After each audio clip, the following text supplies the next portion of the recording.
On parle donc à présent de cette problématique de l'eau et de l'assainissement dont le forum vient de s'achever à Conakry. Et il y a des engagements qui ont été pris, notamment par des partenaires techniques et financiers, mais aussi par le secteur privé, Yaya. Arissatou, il faut dire que c'était la première édition du Forum national de l'eau et de l'assainissement qui s'était tenu à Conakry pendant 3 jours. Alors, les partenaires techniques et financiers s'engagent justement à financer plusieurs milliards dans le secteur de l'eau et de l'assainissement. Alors, il y avait environ 300 personnes qui ont pris part quand même à ce rendez-vous important, et parmi lesquels le président de la transition, des membres du gouvernement, le ministre malien de l'énergie et aussi des représentants des partenaires techniques et financiers, aussi du secteur privé. Il y a aussi des recommandations qui ont été quand même faites à l'occasion de ces assises sur l'eau. Alors parmi lesquelles la promotion de l'approche de gestion intégrée des ressources en eau, le renforcement institutionnel et la mise en place des réformes qui devront accompagner les financements, le renforcement des capacités des acteurs et le transfert des compétences aux collectivités, la prise en compte des préoccupations des consommateurs. Le rapport final sera transmis dans un délai à toutes les parties prenantes. Alors, pour revenir maintenant sur la question des financements, les annonces de financement des partenaires techniques et financiers du secteur privé font état de 2 milliards 200 millions de dollars, dont 1 milliard 622 millions de dollars toujours du secteur privé et 586 millions de dollars pour les partenaires techniques et financiers. Alors les besoins en eau sont estimés par le directeur de la SEG à hauteur de 4000 mètres cubes par jour à Conakry. Alors pour l'instant, il n'y a qu'environ 30% de la population qui a accès à l'eau. Il y a des problèmes, Bassekou, notamment dans la capitale. C'est vrai qu'il y a eu beaucoup d'investissements ces dernières années, notamment en ce qui concerne l'électricité. On aurait pu en faire autant pour l'eau. Non, il faut reconnaître que avec la venue de Aboubacar Kamara comme DG, je crois bien, de la SEG, on constate qu'il y a des efforts sur le terrain qui sont en train d'être fournis pour améliorer. Parlez dans le micro, Khalil. Pour améliorer la desserte en fourniture en eau potable. Oui, en fait, ce que je veux vous dire. Ne dites pas que rien n'a changé. Il y a des localités qui ont eu l'eau pour la première fois à l'intérieur du pays, Khalil. Il n'y a pas de nouveaux projets. Ce sont les mêmes projets. Non, ce que je veux te dire, Khalil, on va le laisser. En fait, ce que je sais, c'est qu'il y a des missions de ce département qui se sont rendues à l'intérieur du pays et dans plusieurs communes de Conakry pour faire le constat, notamment pour faire le constat des dysfonctionnements aujourd'hui que nous enregistrons. Quelles sont les causes réelles de la rupture de la fourniture de l'eau potable? Parmi les causes qui ont été annoncées, il y a par exemple il y a des tuyaux par exemple aujourd'hui qui ne sont pas opérationnels, hein. Et deuxièmement, on a constaté qu'avec la réhabilitation de la voirie urbaine, il y a plusieurs tuyaux qui transportent l'eau aujourd'hui qui ont été par exemple endommagés. C'est un problème réel. L'autre problème, c'est la vétusté également des installations aujourd'hui de la SEG à Conakry comme à l'intérieur du pays. Donc il y a un inventaire qui a été fait. Et il y a des financements importants qui sont attendus de la part du gouvernement, la Banque mondiale, d'autres institutions internationales qui se sont engagées notamment à accompagner la Guinée aujourd'hui parce qu'on ne peut pas vivre aujourd'hui sans l'eau. L'eau, c'est la vie. L'eau, c'est une denrée importante et je pense qu'au XXIe siècle, la Guinée, on ne peut pas aujourd'hui continuer vraiment à réclamer l'eau potable. C'est vrai que le constat est qu'il y a plusieurs quartiers de Conakry aujourd'hui qui sont notamment en hauteur aujourd'hui, qui souffrent aujourd'hui de l'absence de l'eau potable. Il y a des quartiers comme Afia par exemple, comme Amdallah, beaucoup d'autres quartiers. Dans la commune de Ratoma, c'est une véritable catastrophe. L'eau a complètement cessé de couler dans les robinets. Ce sont les forages privés qui ont été installés. Et après, on nous en veut à la population qui creuse des forages. Donc, ce sont des forages qui ont été installés par des privés qui permettent aujourd'hui, qui assurent la fourniture de l'eau potable dans les quartiers. Et je pense que si on vous parle aujourd'hui des conséquences liées un peu à l'installation de ces forages-là en ce qui concerne par exemple aujourd'hui les risques liés au séisme et tout ça, on aurait pu réglementer. Ce sont les autorités locales qui ont démissionné. Mais justement, c'est parce que l'État est absent. L'État ne prend pas suffisamment ses responsabilités. C'est ce qui fait que les privés aujourd'hui, donc je pense au forum aujourd'hui, vient à point nommé et le gouvernement doit en faire une priorité. Les partenaires qui ont décidé d'accompagner la Guinée au plan technique, au plan financier, doivent respecter les engagements pour que les jeunes aujourd'hui qui sont concernés par ces dysfonctionnements, par ces ruptures-là, puissent rapidement être pris en compte, aux citoyens aussi d'en faire un bon usage, notamment de l'eau qui va être donc mise à la disposition. Payer les factures, il faut le dire, il faut payer les factures. Donc, les responsabilités sont énormes, mais je pense qu'il y a une volonté politique derrière.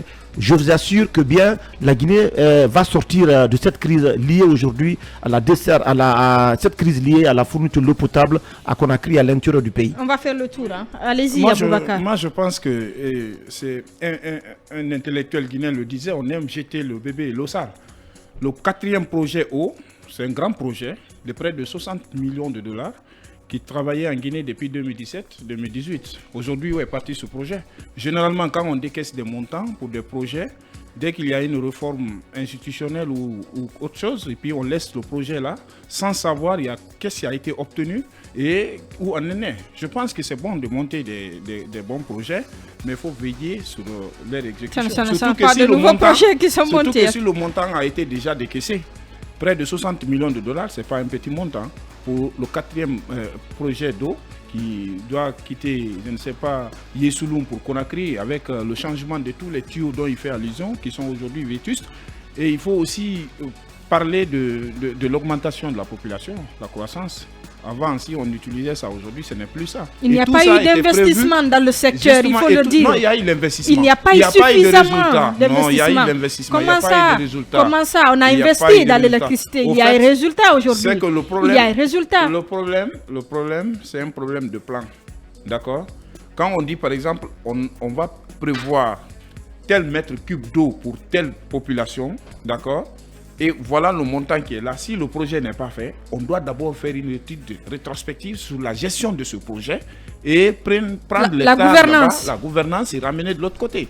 C'est de ça qu'il s'agit. Au fait, aujourd'hui, nous avons beaucoup de chance, d'accord, avec cette transition et ces montants qui sont annoncés, mais ça va être mobilisé comment? C'est là le problème, parce que le projet annoncé et le financement obtenu font deux. Est-ce que notre pays incarne aujourd'hui la crédibilité des partenaires techniques et financiers pour mettre 2 milliards dans l'eau? C'est la question qu'on se pose. Ce n'est pas des bandes d'annonces. Dans l'eau et l'assainissement. Au niveau de l'assainissement, la direction nationale de l'entreprise, au fait, il y a un adage africain qui dit quand tu confies la chèvre à plusieurs personnes, elle risque de dormir dehors. C'est un vrai gâchis. D'accord? On a vu au temps d'Alpha Condé, un ministère chargé de l'assainissement. On a vu ici le ministre Papakoli en l'occurrence. On a l'ANASP, on a la direction nationale de l'entretien routier qui s'occupe des caniveaux et comme la Géroute aujourd'hui. Mais malheureusement, des entrepreneurs, et les communes qui n'ont que leurs yeux pour pleurer. Des PME qui ont eu des marchés là, ils font des cuirasses des caniveaux et mettent les ordures en pleine chaussée.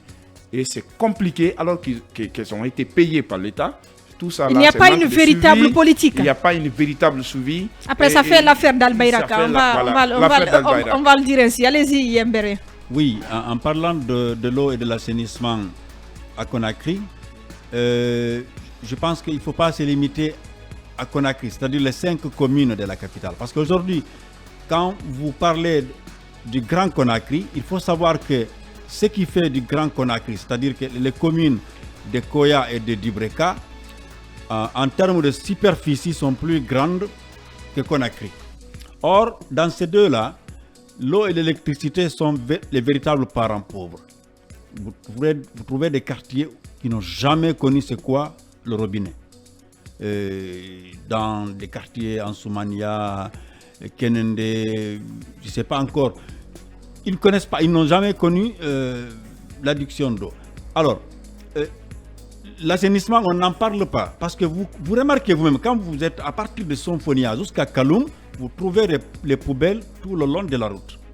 Mais dès que vous dépassez Sonfonia en allant vers la cimenterie, vous ne trouvez plus rien. Parce que tout simplement, ces poubelles, ce ne sont pas là. Oui, non, c'est pour dire que c'est pas la solution. Non, c'est pour dire que pour l'assainissement, ce sont les 5 communes de Conakry qui ont été prises en compte.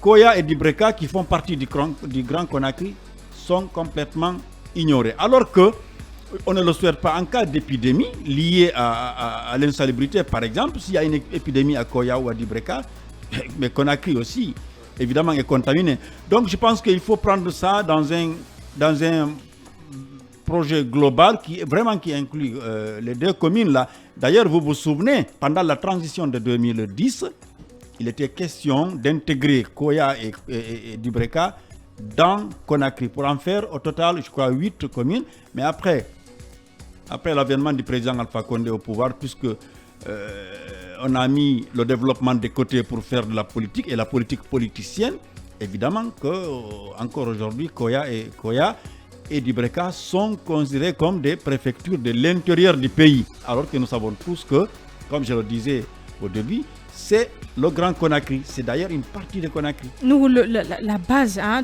le fondamental, il faut avoir vraiment de véritables politiques. Il faut réfléchir, il faut avoir des politiques intelligentes pour pouvoir gérer ces deux secteurs-là. C'est clair, et je suis d'accord avec ceux qui ont dit que s'il y a une volonté politique, on peut y aller parce que les partenaires sont là, ils nous accompagnent. Moi, je me souviens de ce que faisait la JICA, je ne sais pas s'ils nous accompagnent toujours, l'agence japonaise de coopération qui accompagnait le projet eau. Et le problème très souvent, c'était les installations et quelquefois aussi les travaux routiers qui empiétaient sur les installations de la SEG. Maintenant, pour ce qui est de la fourniture de façon générale et l'installation pour les quartiers qui n'en ont pas, je pense que oui, le gouvernement doit se battre à ce niveau. C'est dans cette émission que j'ai écouté d'autres confrères inciter le colonel Mamadi Doumbouya à se battre dans ce sens-là, puisque tout le monde le sait, le professeur Alpha Condé a quand même été celui-là qui a aidé pour l'électricité. Donc le colonel Doumbouya devrait se battre pour ça, accompagner ce directeur que moi je ne connais pas, mais dont on entend vanter les qualités, oui. En tout cas, qui a une très bonne communication. Est-ce qu'il est aussi qualifié qu'on le dit? En tous les cas, on parle de lui en bien. Et donc, on devrait l'accompagner financièrement et voir si ça peut aider. En tous les cas, c'est ce que les Guinéens souhaitent, c'est qu'on développe le pays et qu'on arrête de détourner les financements qu'on obtient. Il faut voir aussi, Yaya, les bons exemples. Et ouais. Il faut accepter les gens qui viennent nous aider. Parfois, quand on vient avec un projet, on veut savoir d'abord qu'est-ce qu'on obtient. C'est ça aussi le problème. Oui, je suis d'accord avec toi. Il faut... Surtout dans le domaine de l'assainissement, il y a beaucoup de gens qui ont... aurait dû mettre fin à cela. C'est ce qui nous avait été promis. Yaya, en une minute avant, Basekou, rapidement. Voilà, je suis d'accord avec vous lorsque vous dites qu'il faut s'inspirer des modèles qui fonctionnent bien. C'est ce qu'on appelle le benchmarking. C'est très important parce qu'il y a des pays... D'ailleurs, il y a une des recommandations. On a parlé de l'approche de la gestion intégrée des ressources en eau.